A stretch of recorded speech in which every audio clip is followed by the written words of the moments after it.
Kenshi. Lo-fi games, open world, post-apocalyptic sandbox RPG, where you are the author of your own story, and your only quests are the ones you make for yourself. And that's precisely what I've done here. On our pilot episode, we were introduced to the plight of our main protagonists, the High Raven of Narko, a former Akronite who, after her imprisonment for thought crimes, received a divine vision that christened her as the direct counter to the Holy Lord Phoenix of Akron, and Shade the Pious, a fallen holy sentinel who was stripped of all honors before being anointed a new name and title by Raven, becoming her right hand in the crusade to restore balance and remind the Akronites that without the dark, there can be no light. After 40 days of enslavement, our duo escaped the mines of rebirth with a Shek warrior named Ribs, and after a week of recovery and scavenging, they began to establish themselves in the wastes. Now that all of Raven's current entourage had recovered, it was time to start formulating a plan. Rome wasn't built in a day, and neither would this new empire. Building up the coffers would be easy enough through scavenging and mining, and an army would come in time. First, they would need a base of operations and a new place to call home. But before staking their claim and establishing a land of their own, they needed to secure the means to defend it. It became clear after the onslaught of bandit attacks that Shade and Ribs' combat prowess had greatly diminished while enslaved, and as a woman, Raven had never received formal combat training under the Akronites. They all would need to sharpen their skills, and swiftly at that, because on the moon of Kenshi, those who can't fight, die. The border zone has no shortage of bandits, and this would prove to be a mixed blessing. Facing an onslaught of unfair odds and being vastly outnumbered in every fight, Raven's entourage faced constant losses in the early days of their liberation, regularly being knocked unconscious and having to feign death to avoid mortal wounds. Time and time again, they would stand, they would fight, and they would fall.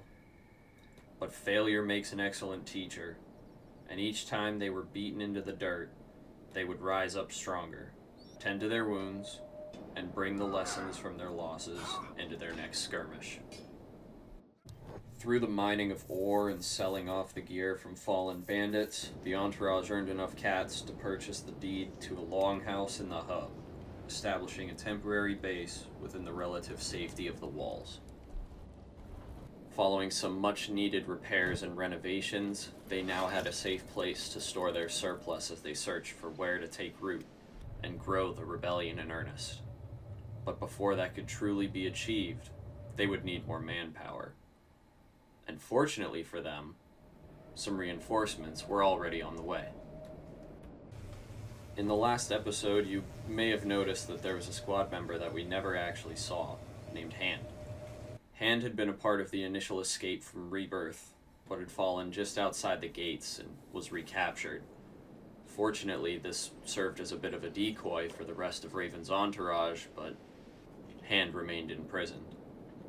However, after her brief taste of freedom, she held on to the embers of resistance in her heart. Ever since Raven's entourage made their escape and began building their strength in the border zone, Hand had been honing her skills in the pit and planning a jailbreak of her own to reunite with those who had initially broken her chains. Through continuous acts of resistance, multiple failed escape attempts, and even the loss of an arm, Hand was finally able to stage an escape of her own several weeks after Raven's. Though heavily wounded in the escape, just as her predecessors had been, she was able to survive the journey through Akron land to the border zone, where she eventually reunited with the entourage. She pledged her life to Raven and her cause, and was granted the new title, Chitrin's Hand, which, out of storytelling in RP, is actually a misspelling on my part, which was intended to be Chitrin, which is the predecessor deity of Narko and Akron. Though their numbers were still meager, the addition of Hand, and her new prosthetic hand, gave the entourage the necessary momentum to truly stake their claim. A large plateau across the valley from the Tech Hunter way station was their chosen location, with its relatively level terrain, long lines of sight, and ample room for expansion. This plateau made for a strategic location not just for a small base of operations, but for a free city to rival those of the Empire. For now, though, a few huts and a windmill would have to suffice. While the new constructions were occupied near instantly by various bandit clans, most would leave upon realizing the buildings still sat empty, and the few that stuck around would be dealt with. Now shifting their priorities to production and self-sustainment, the entourage aimed to build up both the hub longhouse and this new homestead, working with the tech hunters to acquire the necessary blueprints and research to industrialize. The new homestead had ample access to raw materials like copper, iron, and stones for building materials, which would serve as a source of income until they were able to construct the means to refine the materials themselves. Until that time, it was back to much of the same. They would mine, they would trade, they would build, and they would fend off bandit attacks and the odd group of slavers, one of whom actually generously donated their gear to Chitrin's hand while unconscious. During one such bandit attack, though, the leader of the bandits was able to survive his leg being severed, and Raven saw an opportunity. She captured the bandit, and after a brief imprisonment and the promise of a full belly, he became the first convert to Raven's cause. She gave him the title Chevron the Free, to signify not just his acceptance into the group, but the promise that both he and any who followed Raven would never be subjugated to the mines of rebirth. Shade then procured him a new leg, and once back on his feet, he stood as the newest member of Raven's entourage. Now, just over 1 month since their escape from Rebirth, Raven's entourage had grown from 3 members to 5, and were swiftly becoming an industrialized group. After establishing their property and beginning construction on fortifications, they drew up the blueprints for their future expansion.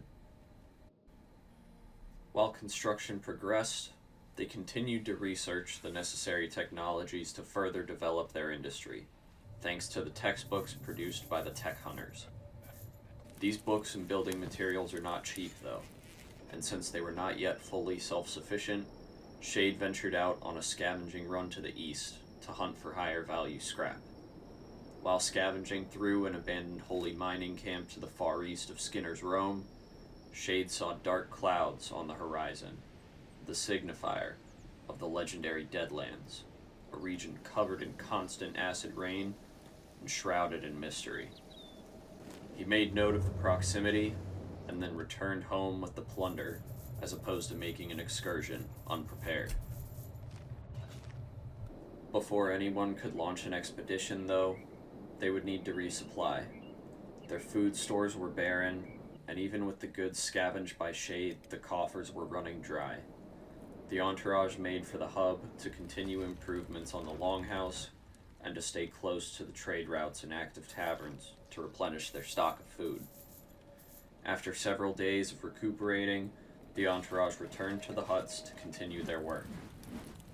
But now, 45 days since the main escape from Rebirth, the servants of the Holy Lord Phoenix had finally caught up to them. Word had spread of Raven and her entourage establishing themselves in the border zone, and a detachment of Holy Nation soldiers were sent to dispatch them. But be it fate, luck, or a blessing from Narko herself, a crew of dust bandits arrived at the exact same time to extort the entourage. Woefully outnumbered, they kited the Ochranites to the dust bandits to instigate a larger brawl in an attempt to slip away. Initially, this strategy appeared to succeed, as only one sentinel pursued the group as opposed to the dust bandits, and he was easily defeated. Unfortunately, once the Ochranites had routed the remaining dust bandits, they opted to occupy the huts as opposed to departing. Again, the Ochranites gave chase, and this time they would succeed in knocking out every member of the entourage. Following the defeat, Shade, Raven, and Chevron were able to evade the Ochranites and take refuge at the way station. Hand stayed where she fell, outside the walls, and once Ribs regained consciousness, he chose to challenge the wounded Ochranites once again. And once again, he fell. But he fell not just to the ground, but back into slavery, as he was restrained and recaptured by slavers before being carried off, with the intent of returning him to rebirth. Fortunately, the slavers would never make it that far, as they were attacked by a pack of bone dogs, and Ribs was able to break his chains and safely regroup with the rest of the entourage as they recovered from the Ochranites' raid in the hub.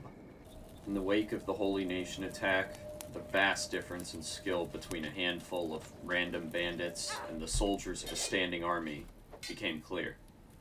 This was not a fight any of them would be able to handle yet, so the entourage returned to the hub longhouse to continue building improvements and researching industrial knowledge. It was at this time that Raven received another vision, a dream of a dark land of constant storms and crumbled ruins, in which she was told that the refuse of the last empire contained the lost knowledge needed for the defeat of the Phoenix. She dispatched Shade on a quest to scout the Deadlands and to recover as much as he could from the ruins. Shade set off alone to allow the others to focus on recuperating and trade, and hired a group of tech hunters to cover him during the excursion. Though pelted by the acid rain, Shade discovered a workshop that was not just operable, but occupied by a crew of skeletons. A skeleton crew, if you would. You get it? Anyway, the skeletons were overtly hostile and appeared to be malfunctioning, but by applying the stealth skills he honed in Rebirth, Shade was able to silently infiltrate the workshop and not only secure high-value resources and ancient research, but was also able to subdue and capture one of the malfunctioning skeletons. While the tech hunters elected to stay behind, Shade made his way back to the hub in the hopes of adding a new recruit. Once Shade returned and the skeleton was secured, Raven attempted to diagnose his ailment and override whatever ancient directive he was following that caused his hostility. For more than a day, Raven toiled at all hours to debug the skeleton. Eventually, after more than a dozen attempts, she hit a breakthrough. As the skeleton rebooted, Raven was prompted with three options: a slave thrall function, a sentry function, and an unknown third option of Jiko Ketsui. Feeling unease at the first two, Raven booted the third option, and after a brief mechanical hum, the skeleton moved as if he had just awoken from a deep slumber. By another stroke of fortune or divine intervention, Raven had freed the skeleton's consciousness from centuries of enslavement to long-forgotten masters. He pledged his life to his liberator and her cause, and Raven granted him the new name of Choshi, for firstborn. At least, that's what translators told me at the time. We're gonna roll with it. Now, at 6 members strong, a change in title was deemed necessary. Raven gathered the entourage together, and under the dim glow of the night sky and torchlight of the hub, Raven dubbed those present as the High Table, cementing them as her highest apostles of Narko and setting the stage for the expansion of their forces. Each member's skills had vastly improved over these last several months, and as the first to pledge their loyalty to Raven, it was clear that they were worthy of leadership positions within what would now be called the Profane Legion. This name was chosen as a direct affront to the Phoenix and the corrupt beliefs of the Holy Nations, and was undoubtedly a name the Phoenix would have chosen himself. Led by a woman who the Phoenix intended to execute through slavery, and with a membership of a dishonored sentinel, a cybernetic shack, ex-slaves with prosthetics, and a true skeleton, the High Table already represented almost everything the Holy Nations detested. Choosing the name of the Profane Legion for themselves would make their future victories that much more demoralizing to the Ochranites. With their new name established, the Legion continued making headway on improvements to the Longhouse, establishing trade with a hive village in the west, and easily dispatching a group of slave mongers during an attack. After several more days in the hub, they returned to the plateau to continue construction, and thanks to the research conducted, were able to build refineries for the stone and iron deposits near their claim, taking a critical step in industrializing the Legion. 2 months out from the escape from Rebirth, life was relatively good. The walls were expanding, self-sustenance for building materials had been attained, and though funding was up and down, the Legion had stable sources of income. One of the bandit raids even had a member with a bounty on his head, and Shade was able to collect it from the Shek Kingdom, spending the funds on maps for the Western Hive, the United Cities, and some unexplored ruins from the Tech Hunters. Technological developments allowed the Legion to vastly expand their initial blueprints for the plateau, laying the framework not just for longer walls, but for the foundations of larger structures contained within an inner cloister, a fortress within a castle city, as it were. Within this second set of walls, they started to construct the beginnings of a farm, dug wells, set up a small kitchen to make higher quality meals, and built forges for the production of arms. Finally, after several more weeks of laboring, fending off bandit and slaver raids, and the addition of 2 new recruits, a skeleton dubbed Suzuki and a bandit named Baha, the construction of the walls was completed. With the plateau protected and industry truly established, the Profane Legion could now begin to expand in earnest, both in manpower and in influence. And with that, we enter a new chapter in the tale of the High Raven of Narko and her Profane Legion. A great deal had changed in these last 80 days, and a great deal more was on the horizon. But all of that will be saved for the next episode. So stay tuned, and thanks again for watching.